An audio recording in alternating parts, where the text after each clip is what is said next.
ಬಹಳ ಹಿಂದಿನ ಕಾಲದಲ್ಲಿ ಮಥುರಾ ಎಂಬ ಊರಿನಲ್ಲಿ ಕಂಸ ಎಂಬ ಕ್ರೂರ ರಾಜನು ಆಳುತ್ತಿದ್ದ. ಅವನು ತನ್ನದೇ ತಂಗಿಯಾದ ದೇವಕಿಯ ಮಗನು ತನ್ನನ್ನು ಕೊಲ್ಲಲಿರುವನು ಎಂಬ ಭವಿಷ್ಯವಾಣಿಯನ್ನು ಕೇಳಿ ದೇವಕಿ ಮತ್ತು ವಸುದೇವರನ್ನು ಬಂಧಿಸಿದನು.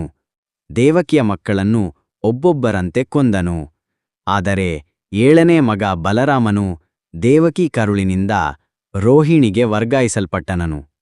8ನೇ ಮಗನಾಗಿದ್ದ ಕೃಷ್ಣನು ಜನಿಸಿದಾಗ ಅದ್ಭುತವಾಗಿಯೇ ವಸುದೇವನು ಆ ಮಗುವನ್ನು ಸುರಕ್ಷಿತವಾಗಿ ಯಮುನಾ ನದಿಯನ್ನು ದಾಟಿಸಿ ಗೋಕುಲಕ್ಕೆ ಕೊಂಡುಹೋಗಿ ಯಶೋದಾ ಮತ್ತು ನಂದನ ಮನೆಗೆ ಹಾಕಿದನು. ಅಲ್ಲಿ ಕೃಷ್ಣನು ಬೆಳೆಯತೊಡಗಿದ.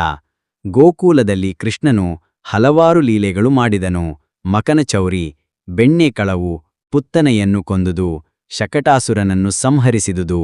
ಬಾಲ್ಯದಲ್ಲಿಯೇ ಅವನು ಅಸುರರನ್ನು ಸಂಹರಿಸುತ್ತಿದ್ದನು. ಕೃಷ್ಣನ ಸಂಗಡ ಬಾಲ್ಯದಲ್ಲಿ ರಾಧೆ, ಗೋಪಿಗಳು, ಬಲರಾಮನ ಹಾಗೆ ಹಲವರು ಇದ್ದರು. ಒಂದು ದಿನ ಕಂಸನು ಅವನನ್ನು ಮಥುರೆಗೆ ಬರಲು ಆಹ್ವಾನಿಸಿದ. ಅಲ್ಲಿ ಕೃಷ್ಣನು ತನ್ನ ಬಲದ ಮೂಲಕ ಕಂಸನನ್ನು ಕೊಂದು ಮಥುರಾವನ್ನು ಮುಕ್ತಗೊಳಿಸಿದನು. ನಂತರ ಕೃಷ್ಣನು ತನ್ನ ಜೀವನದಲ್ಲಿ ಮಹಾಭಾರತದ ಯುದ್ಧದಲ್ಲಿ ಪಾಂಡವರ ಪಕ್ಕವಾಗಿ ನಿಂತು ಅರ್ಜುನನಿಗೆ ಭಾಗವದ್ಗೀತೆಯ ಉಪದೇಶವನ್ನು ನೀಡಿದನು. ಅವನ ಜೀವನದುದ್ದಕ್ಕೂ ಧರ್ಮದ ರಕ್ಷಣೆಗಾಗಿ, ಅಧರ್ಮದ ನಾಶಕ್ಕಾಗಿ ಕೃಷ್ಣನು ಕೆಲಸ ಮಾಡಿದನು. ಅಂತಿಮವಾಗಿ ಕೃಷ್ಣನು ತನ್ನ ಲೀಲಾವಸಾನವನ್ನು ಮಾಡಿ ಬದ್ರಿಕಾಶ್ರಮದ ಕಡೆಗೆ ಹೊಯ್ದನು.